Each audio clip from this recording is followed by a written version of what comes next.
حضرت عائشہ رضی اللہ تعالیٰ عنہ کے بارے میں آتا ہے کہ حج کے موقع کے اوپر ان کو اسی طرح دیکھا گیا کہ جب کوئی مرد ان کے سامنے آتا تو وہ اپنے چہرے کے اوپر گھونگھٹ لے لیا کرتی تھی، اور جب وہ چلے جاتا تو وہ اٹھا لیا کرتی.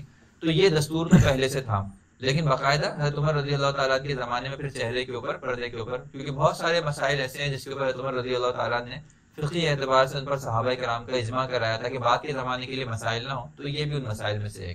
اچھا، تو مفتی صاحب جو جوائنٹ فیملی میں رہتے ہیں تو وہ پردے کو جو ہے نا انتہائی مشکل سمجھتے ہیں، تو پھر پردے میں وہ جو ہے جوائنٹ فیملی کے اندر بہت مسائل ہوتے ہیں، من جملہ اس کے اندر پردہ بھی ایک مسائل ہے. مثال کے طور پہ عورت ہے، اس کے سامنے کبھی دیور آ رہا ہے، کبھی اس کے سامنے جو ہے وہ مثال کے طور پہ اور رشتہ دار ایسے ہیں جو محرم ہوتے ہیں، بھتیجے ہو جاتے ہیں، بعض اوقات اس کے بھانجے تو خیر اس کے محرمات میں سے ہیں. لیکن جہاں پر اس طرح مکس گیدرنگ ہو، جوائنٹ فیملی ہو، تو وہاں علماء نے کہا ہے کہ وہاں چہرہ کا پردہ کہ اگر ترک کر دے تو اس کی گنجائش ہے، لیکن اس کے اندر بھی اس بات کا خیال رکھیں کہ جو چہرے کے پردے کے ترک کرنے کا حکم دیا ہے وہ اس لیے کہ اس میں بہت زیادہ مشکلات نہ پیش آ جائے، مشقت نہ پیش آ جائے اس کو. اگر وہ کر سکتی ہے تو بہت اچھی بات ہے، لیکن اس کے اندر بھی اس کو خیال اس بات کا رکھنا ہے کہ چلو اگر چہرے کا پردہ نہیں بھی کر رہی تب بھی اس کے لیے اس کو اپنے دیور سے بے تکلف ہونا، اس سے بات چیت کرنا، ہنسی مذاق کرنا، اس کی اجازت نہیں ہے. ہونا یہ چاہیے کہ عورت اگر جوائنٹ فیملی میں ہے، گھر میں اور افراد بھی ہیں اور اس کے ایسے نامحرم لوگ بھی رہتے ہیں، تو وہ عام طور پہ سر پہ چادر لے کے رکھے. جب سامنے جو ہے اس کے کوئی دیور آئے تو ہلکا سا منہ کے آگے کر لے، اور جب وہ چلا جائے تو ہٹا لے. ٹھیک ہے، تو یہ طریقہ ایسا ہے کہ اس کے اندر سہولت بھی رہتی ہے اور آسانی سے جو ہے وہ رہنا ممکن بھی ہوتا ہے. ہر وقت نقاب لگا کے گھر میں رہنا اور ہر وقت نقاب پہن کے گھر میں گھومنا، اس سے بعض اوقات جو ہے لوگ جو ہے گھبرا جاتے ہیں اور خواتین بھی پریشان ہو جاتی ہیں کہ کبھی کچن میں کام کر رہے ہیں، کبھی صفائی کر رہے ہیں، کبھی کچھ کر رہے ہیں، نقاب لگائے لگائے گھر میں کیسے گھوم سکتے ہیں.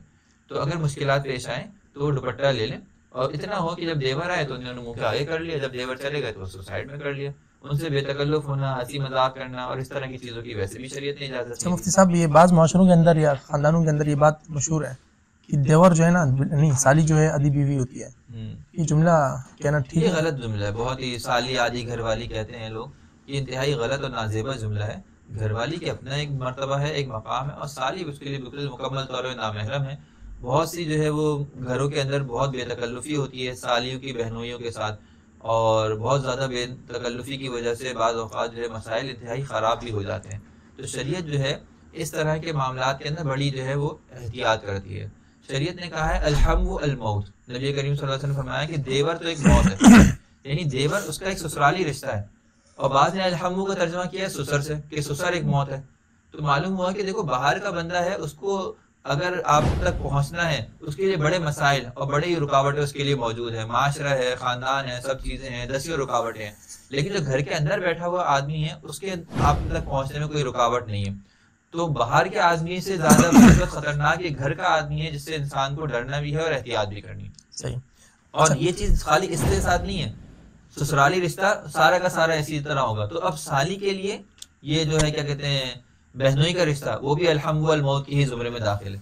یہ سالی بھی اپنے بہنوئی سے ایسے ہی پیدا کرے جس طرح بالکل بیگم جو ہے وہ اپنے بھابھی سے یا دیور سے کرتی ہے. بالکل. اچھا مفتی صاحب، اب کچھ خواتین کے مخصوص مسائل جو خواتین کے ساتھ خاص ہیں. پہلے تو یہ بتائیں کہ اسقاط حمل جائز ہے؟ دیکھیں، اگر تو عورت کی جان کو خطرہ ہو اور ایسا کوئی مثال کے طور پہ عورت کے ساتھ مسئلہ ہو جس کی وجہ سے وہ بالکل اس قابل نہ ہو کہ جس سے اس کی زندگی یا بچے کی زندگی بچ سکتی ہے، تو اس صورت میں تو اگر 4 مہینے ابھی نہیں ہوئے پریگننسی کو ہوئے 4 مہینے سے پہلے اس کو وہ ڈی این سی کرا سکتی ہے، اس کو ختم کروا سکتی ہے شرعی ضرورت کے تحت. لیکن اگر 4 مہینے ہو چکے ہیں پریگننسی کو، تو آپ جانتے ہیں 4 مہینے کے بعد تو باقاعدہ اللہ کی طرف سے اس میں روح پھونک دی جاتی ہے. اب اس کی ڈی این سی کرانا یا اس کو ساقط کروانا گویا کہ ایک جان کو مارنے کی طرح ہے. صحیح. فرق اتنا ہے کہ سامنے جو جان بچہ موجود ہوتا ہے وہ ہمیں نظر آ رہا ہوتا ہے اور ہم اس کو قتل کرتے ہیں تو ساری دنیا اس پہ شور مچاتی ہے، لیکن پیٹ کے اندر جو زندہ بچہ ہے وہ ہمیں نظر نہیں آ رہا اور اس کو قتل کرنے کو لوگ معیوب نہیں سمجھتے. حالانکہ یہ بھی ایسا ہی ہے جیسے بچے کو قتل کر دینا پیدا ہوئے.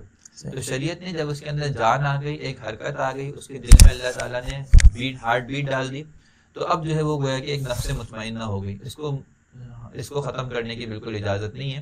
ہاں البتہ وہ 4 مہینے نہیں ہوئے تھے، بچے بھی نامکمل ہے، تو اس صورت میں جو ہے وہ اگر عورت کی جان کا یا اس کے جو ہے بچے کی جان کا خطرہ ہو تو اس کو DNC کرائی جا سکتی ہے. اچھا، نکاح کے بعد جو ہمبستری ہوتی ہے اس میں انسان موانع حمل کا استعمال کر سکتا ہے اگر ضرورت کے تحت ہو. یعنی اگر ڈاکٹر یہ کہتا ہے کہ فی الحال ان کو پریگنینسی ہونے میں جو ہے وہ مسائل ہیں، ہو سکتے ہیں.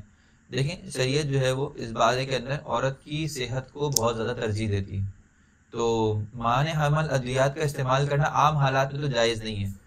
جیسے کہ حدیث قرآن کی آیت ہے ولا قتل نہ کرو خشیت املاق، کہ ولا تقتلوا اولادکم خشیت املاق، کہ اپنے جو ہے بچوں کو فقر و فاقے کے خوف سے قتل نہ کرو. تو اس کے ضمن میں علماء نے لکھا ہوا ہے کہ اگر کوئی انسان جو ہے وہ مانع حمل ادویات استعمال کرتا ہے اس نیت سے کہ میری اولاد ہو جائے گی اور اس کی وجہ سے مجھے جو ہے وہ کھانے پینے کے جو ہے وہ مسائل کا شکار ہو جاؤں گا، میں گزران معاش کے مسائل کا شکار ہو جاؤں گا، اس کو شریعت ناپسند کرتی ہے. فرمایا کہ یہ نہ کرو. اور نحن نرزقکم وإیاہم، ہم تمہیں بھی کھلاتے ہیں ان کو بھی کھلائیں. تمہارے رزق کا انتظام یہ ہمارے ذمہ ہے اور ان کے رزق کا انتظام یہ. تو فقر و فاقے کے خوف سے اگر اولاد کو روکا جا رہا ہے تو یہ ناجائز ہے. سب بچے دو ہی اچھے یا پھر بہت زیادہ؟ دیکھیں بچے تو قرآن کے اندر حدیث میں آتا ہے کہ وَإِنِّي أُفَاخِرُ بِكُمُ الْأُمَمَ إِلَى يَوْمِ الْقِيَامَةِ وَإِنِّي أُبَاهِي بِكُمُ الْأُمَمَ، کہ زوجوا الودود الولود، کہ بہت زیادہ بچے دینے والی عورت اور اسی طرح بہت زیادہ محبت کرنے والی عورت سے جو ہے نکاح کرو. اور اس کی علت یہ بتائی گئی کہ میں قیامت کے دن تمہاری کثرت سے اللہ کے سامنے جو ہے اس پر فخر کروں گا تمہاری تکثیر سے. تو معلوم ہوا کہ کثرت اولاد جو ہے یہ اس کی ترغیب قرآن و حدیث میں موجود ہے. اور دیکھیں جو قومیں، ہم لوگ تو اس نیت سے سوچ رہے ہیں ہمارے یہاں تو پروپیگنڈا چلتا ہے کہ دیکھو ہمارے یہاں بچے زیادہ ہو رہے ہیں، ہمارے یہاں مسائل اس کی وجہ سے. حالانکہ جن قوموں کے یہاں بچے نہیں ہو رہے وہ سمجھ رہے ہیں کہ بچے کا نہ ہونا سب سے بڑا مسئلہ ہے. آپ دیکھ لیں کہ بہت ساری اقوام، جاپنیز ہیں، چائنیز ہیں، وہ برتھ ریٹ کے ریشو سے اتنا نیچے گر چکے ہیں کہ آج ان کو خطرے کے الارمنگ اور گھنٹیاں بجائی جا رہی ہیں ان کے اوپر کہ خدا کے لیے اپنے بچوں کی تعداد کو بڑھاؤ، کیونکہ تمہاری اگلی نسل جو ہے وہ اس کی بغیر نہیں چل سکتی. آپ جانتے ہیں کہ چائنا نے 1 چائلڈ پالیسی کا اعلان کیا اور پھر اس کا 2 چائلڈ پالیسی کا اعلان کر دیا، اور اب وہ کہتا ہے کہ جتنے چاہے بچے ہو جائیں. حالانکہ چائنا کی آبادی ہمارے سے کتنی زیادہ ہے، 1.5 ارب کی آبادی ہے، اور اس کے باوجود بھی وہ کہتے ہیں کہ ہمیں بچے زیادہ چاہیے کیونکہ ہمارے یہاں ورکنگ لوڈ بہت زیادہ ہے. اگر ہمارے بچے نہیں ہوئے زیادہ تو یہ ورک کرنے والے ہمیں افراد مہیا نہیں ہوں گے اور دوسرے افراد ہمیں چاہیے ہوں گے باہر ملکوں سے.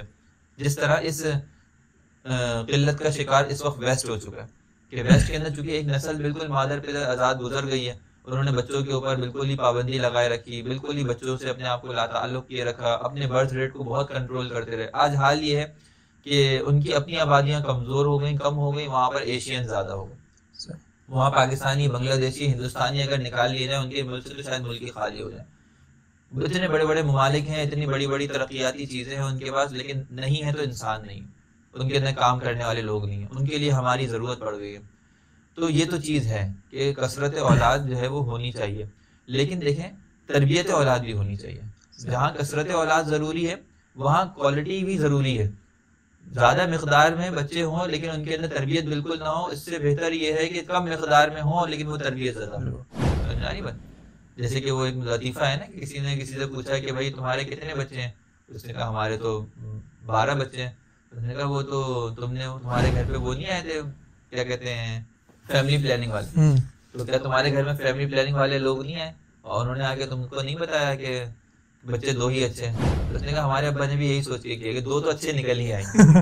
تو ہمارے یہاں بھی اللہ معاف کرے لوگ یہی سوچتے ہیں کہ بچوں کی تربیت اور اخلاق کی کوئی فکر نہیں ہے، اور نہ عورت کی صحت کی فکر ہے، نہ بچوں کی صحت کی فکر ہے، نہ بچوں کے اخلاق اور ان کی تربیت کی فکر ہے، لیکن بس اسی چیز میں لگے ہوئے ہیں کہ کثرت اولاد ہو جائے. تو یہ چیز بھی معتدل ہونی چاہیے کہ ہمیں جس طرح کثرت اولاد کا حکم ہے ان کی تربیت کا حکم بھی ایسا ہے. زیادہ بچے ہوں لیکن وہ بہت ہی مینرڈ ہو، زیادہ بچے بھی ہوں لیکن وہ بہت ہی زیادہ یعنی کہ بااخلاق ہوں، وہ بہت ہی زیادہ تربیت یافتہ ہوں، وہ کوالٹی کے اعتبار سے بھی اتنے ہائی ہوں، اتنے معیاری ہوں کہ ان کی کوالٹی کے اوپر کمپرومائز نہ کیا جائے. جی اچھا مفتی صاحب، بہت سی خواتین آپریشن کر کے بچہ دانی نکلوا دیتی ہیں. دیکھیں اگر تو وہی والی بات ہے کہ عورت کو جو ہے بچے کا ہونا اس کی جان کے لیے نقصان دہ ہے، کیونکہ بعض اوقات بچے کی دانی جو ہے اتنی کمزور ہو جاتی ہے یا بار بار حمل ٹھہرنے کی وجہ سے عورت اتنی کمزور ہو جاتی ہے کہ اس کی وجہ سے جو ہے عورت کی جان جانے کا اندیشہ ہوتا ہے. تو ڈاکٹر کہتے ہیں کہ بھائی اب یہ جو ہے بچہ دانی خراب ہو چکی ہے، اس لیے اس کو نکالنا ضروری ہے، تو بالکل نکلوایا جا سکتا ہے. الحمدللہ بہت سے مسائل پر مفتی صاحب کا نقطۂ نظر شریعت کی روشنی میں آ چکا ہے. تو آپ حضرات سے گزارش ہے کہ آپ حضرات علماء کرام سے مسائل سیکھیں، اور اسی طرح سے جو جنسیات کے مسائل ہیں وہ بھی علماء کرام سے سیکھیں، تو انشاءاللہ تعالی بہت فائدہ ہوگا. مع السلام.